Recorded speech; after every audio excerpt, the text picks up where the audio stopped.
আমাদের যে টার্গেট, আমরা 5 বছরের মধ্যে শুধু ল্যান্ড শেয়ারটা বিক্রি করব, কনস্ট্রাকশনের অংশ কিন্তু ভিন্ন।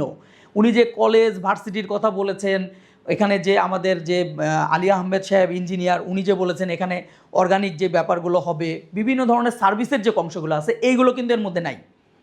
কনস্ট্রাকশনের অংশ কিন্তু এর মধ্যে নাই।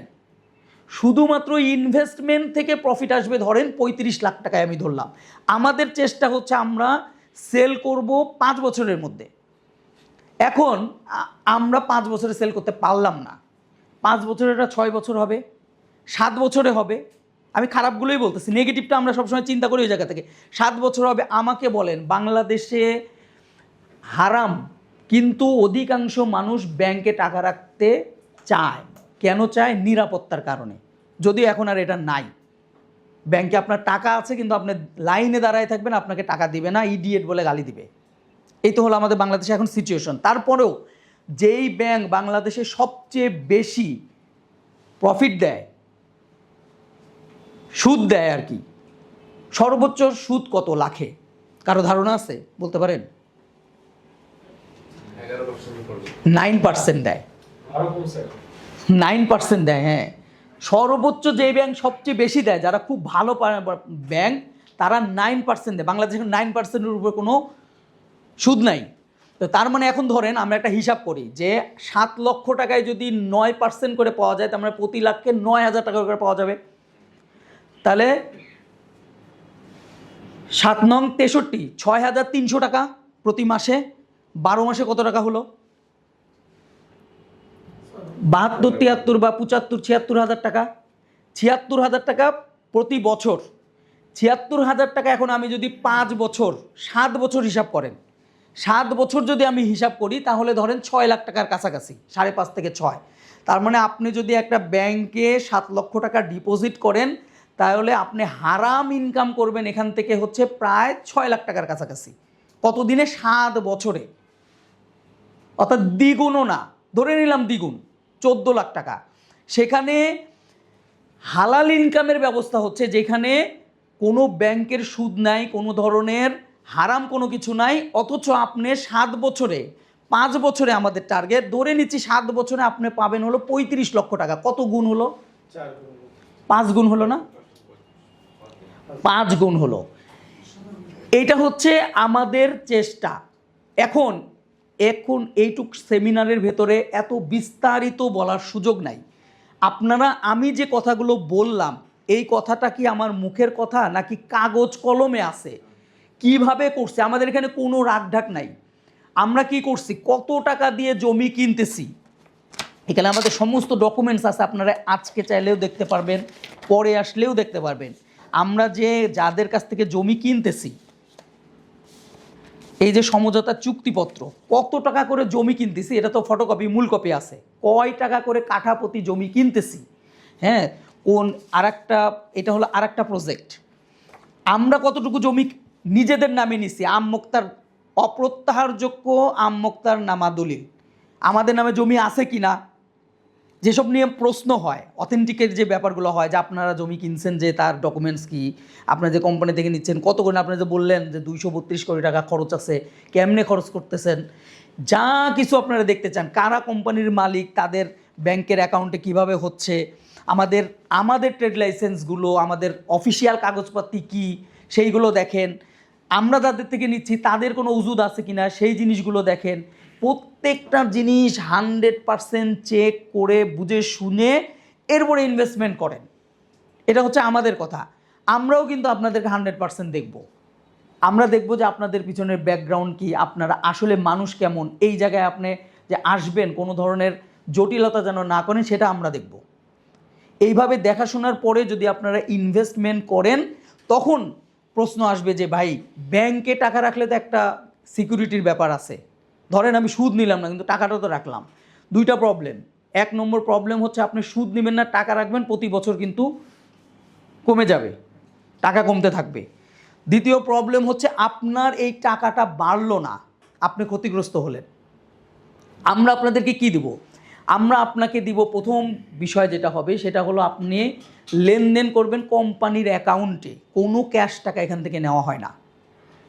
দ্বিতীয় হচ্ছে যখন আপনি লেনদেন ব্যাংকের অ্যাকাউন্টে করবেন তখন ওই যে মানি রিসিপ্ট যেটা দেওয়া থাকে এইটা যে কোনো সময় আপনি কেস করলেই টাকা ব্যাক দিতে বাধ্য, যে কোনো কোম্পানি।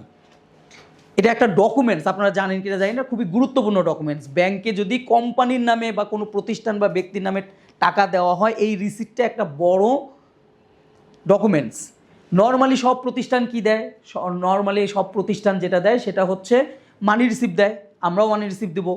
এরপরে 300 টাকার ডিড হবে, 300 টাকার স্ট্যাম্পে ডিড হবে আপনার সাথে। কি ডিড হবে সেটা আপনাকে বাংলাদেশে এমন কোনো প্রতিষ্ঠান নাই, আপনাদের যাদের অভিজ্ঞতা আছে গিয়ে দেখবেন, আমি অনেকগুলোর সাথে যুক্ত, এমন কোনো প্রতিষ্ঠান নাই যারা বাংলাতে কোনো ডিড ডকুমেন্টস করে। সমস্ত প্রতিষ্ঠান যাদের অভিজ্ঞতা আছে সব প্রতিষ্ঠান কিসে ডিড করে? ইংরেজিতে ডিড করে। কেন ইংরেজিতে ডিড করে বলেন?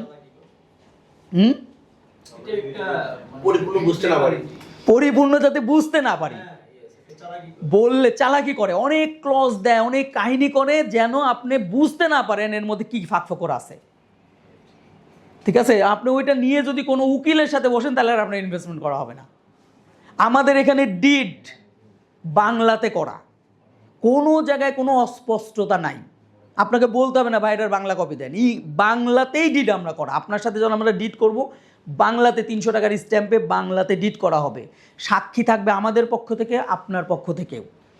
এইগুলো আমরা আপনাদেরকে দিব ওই 7 লক্ষ টাকার এগেনস্টে। এখন কথা হচ্ছে প্রথম যে কথাগুলো আমরা যেটা ফিল করতেছি, পাচ্ছি, অনেকের কাছ থেকে শুনতেছি, অনেকে এটা পেরেশানি করে যে ভাই আপনি তো বলতেছেন এই ডকুমেন্টসগুলো দিবেন, যদি না মনে করেন এই সব ডকুমেন্টসের পরেও আপনারা টাকা ফেরত দিলেন না তখন কি হবে? প্রশ্ন কিন্তু আমাদের কাছে এগুলো আসে। এই প্রশ্নটা আপনাকে নিতেই হবে। আপনি কোনো প্রতিষ্ঠান যদি করেন তখন আপনাকে কি বলতে হবে? ভাই বিজনেস হলো রিস্ক, বিজনেসে আপনাকে রিস্ক নিতে হবে, আপনাকে ট্রাস্ট করতে হবে, কিছু বিষয় তো আপনাকে মানতেই হবে। আমাকে দেখেন, আমরা ওইগুলো বলি যে ভাই বিজনেস হলো একটা রিস্ক, এখানে লাভ লসের ব্যবসা থাকে। আর একটা কথা আমরা বলি যেটা অনেকে বলেন, আমি বলি যে দেখেন আমরা এখানে যারা কাজ করছি সামনে যে 10-12 জন 15 জন স্পেশালি, আপনারা আমাদের পেছনের ব্যাকগ্রাউন্ডটা একটু খোঁজ নেন। আমরা কোন ফ্যামিলি থেকে আসছি, ঢাকা শহরে 20-25 বছর ব্যবসা করছি। কোনো ব্যক্তি ফেসবুকে, আমি পরিচিত মানুষ আমাদের লাইনে, কোনো ব্যক্তি আজ পর্যন্ত কখনো লিখছে কি না যে দেওয়ান তুষার ভাই চিটার, উনি আমার টাকা পাই দেয় না। আমরা তো মানে বড় বড় অঙ্কের লেনদেন করি, ছোট থেকে শুরু করে বড়। আমার 200-র উপরে লেখকের সাথে লেনদেন। কোথাও এমন আছে কি না যে আপনি যার সাথে করবেন, অ্যাকচুয়ালি তো প্রতিষ্ঠান তো বড় হয় না, এটা তো জানেন। একটা প্রতিষ্ঠান কি বড় হয়? বড় হয় কিন্তু প্রতিষ্ঠানের পেছনের মানুষটা, উনিই বড় জন্যই প্রতিষ্ঠান বড়। আমি যার কাছ থেকে বিজনেস ট্রেনিং নেই, এখনও আমি সকাল 9টা থেকে আমার বিজনেস ট্রেনিং শুরু হয়েছে, এখনও ট্রেনিং চলতেছে। মাগরিবের নামাজের বিরতির সময় আমি ট্রেনিং বাদ দিয়ে এখানে আসছি কোচকাঞ্চন একাডেমির। উনি আমাদেরকে একটা কথা বলেন যে সিম্ফনি কোম্পানি আর হলো Apple company, Apple company iPhone সারা পৃথিবীর মধ্যে সবচেয়ে বেশি বড় মানে ব্র্যান্ডিং একটা কোম্পানি, এটা তো মানি। আর সিম্ফনি কোম্পানি মোটামুটি একটা। এখন উনি বলছেন যে ধরেন এইরকম যদি করা হয় যে সিম্ফনি কোম্পানির যত এমপ্লয়ি আছে, যে মাথা যারা খাটায় মালিক পক্ষ, এদের সবাইকে নিয়ে আমরা অ্যাপল কোম্পানিতে দিব, আর অ্যাপল কোম্পানির লোকজনদেরকে নিয়ে এসে আমরা সিম্ফনি কোম্পানিতে দেব। 2-3 বছর পরে রেজাল্ট কি হবে বলেন? 3 বছরের মাথায় আপনি দেখবেন যে পৃথিবীর মধ্যে সবচেয়ে নাম করা ফোন হয়ে গেছে সিম্ফনি, আর অ্যাপলের অবস্থা দিনকে দিন 12টা। তার মানে কি আসলে অ্যাপল আইফোন এটা তো কোনো মায়না রাখে না, মূল ব্যাপার হলো কি পেছনে কারা কাজ করে। আমরাও এই কথাটা বলি যে অলওয়েজ আমরা কারা কাজ করছি এইটা একটু আপনারা ইনভেস্টমেন্ট করার আগে খোঁজ নেন।